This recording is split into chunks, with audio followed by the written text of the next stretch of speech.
राजे के लिए उनके पक्ष में क्या बात जाती है कि वो राज्य के ज्यादातर विधायक उनके साथ है, लेकिन उनके खिलाफ ये बात गई कि शक्ति प्रदर्शन उन्होंने किया, शीर्ष नेतृत्व को उन्होंने चैलेंज किया। उनके पक्ष में यह बात गई कि जबरदस्त लोकप्रियता उनकी है, जमीनी नेता है, लेकिन उनके खिलाफ यह बात कि लोकतंत्र में राज परिवार वाले तेवर उनके अभी भी बरकरार हैं। पक्ष में उनके यह बात है कि राजे के कद का स्थानीय नेता नहीं है राजस्थान में, लेकिन उनके खिलाफ यह बात कि बीजेपी ने चेहरा उन्हें घोषित नहीं किया, उनके बिना चुनाव लड़ा।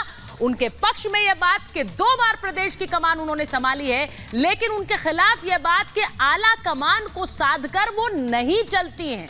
उनके पक्ष में यह भी कि सरकार चलाने का उन्हें लंबा अनुभव है, लेकिन उनके खिलाफ यह भी कि कभी सरकार रिपीट वो नहीं करा पाई, यानी बीजेपी की 2 सक्सेसिव गवर्नमेंट्स नहीं आई। पक्ष में यह कि सख्त प्रशासक, मजबूत नेता है, लेकिन उनके खिलाफ यह कि वो खुद पावर सेंटर बनकर रहती हैं और इसीलिए उनके नाम को लेकर बहुत चर्चाएं हैं। थोड़ी देर में मुलाकात है, सीएम बनी तो गुटबाजी नहीं होगी, ये बीजेपी का शीर्ष नेतृत्व जानता है, लेकिन उनके खिलाफ ये कि पार्टी के दिग्गज नेताओं से हमेशा टकराव रहा है। और इसीलिए मैं सबसे पहले अभिषेक जी आपके पास आ रही हूं, ये जरूर बताइए हमारे दर्शकों को, वसुंधरा राजे जो कि इस वक्त दिल्ली में है, थोड़ी देर बाद जेपी नड्डा से मिलने वाली है, उनके नाम को लेकर और उनके राजस्थान की सत्ता को सौंपने को लेकर क्या चर्चाएं आपको लग रहा रही? देखिए, चर्चा उनके नाम की रहेंगी क्योंकि वो कद्दावर नेता हैं राजस्थान की और भारतीय जनता पार्टी की, पुरानी नेता हैं, नेत्री हैं।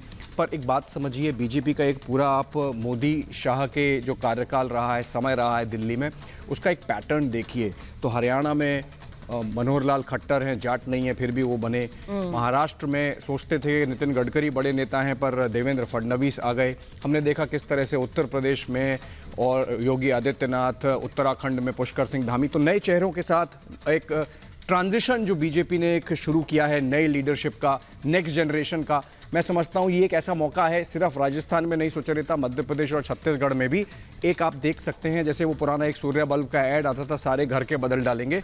मुझे लगता है वो प्रक्रिया शायद इस बार आपको लग रहा है सारे बदलेंगे, सारे बदलेंगे, तीनों के तीनों नाम बदले जाएंगे इस बार? बिल्कुल, अगर करना है तो ये मौका है, तीनों को आप बदल सकते हैं। हाँ, अब आपने ये बात बोली है, एक बार मैं बड़ी खबर बता दूं, कैलाश विजयवर्गीय का एक बयान आया है। वो क्या कह रहे हैं? वो कह रहे हैं कि रविवार तक खत्म हो जाएगा सारा मुख्यमंत्री को लेकर जो भी सस्पेंस है, जो भी अटकलें हैं, रविवार को खत्म हो जाएंगी। यानी कि या तो ये है कि नाम, जिनके नाम ऐलान होने हैं उन तक खबर पहुंचा दी गई है। कैलाश विजयवर्गीय कह रहे हैं रविवार तक, यानी संडे फिनाले का दिन होने वाला है, संडे नाम तय हो जाएंगे और शायद उनका ऐलान भी हो जाएगा, ऐसी खबरें हैं।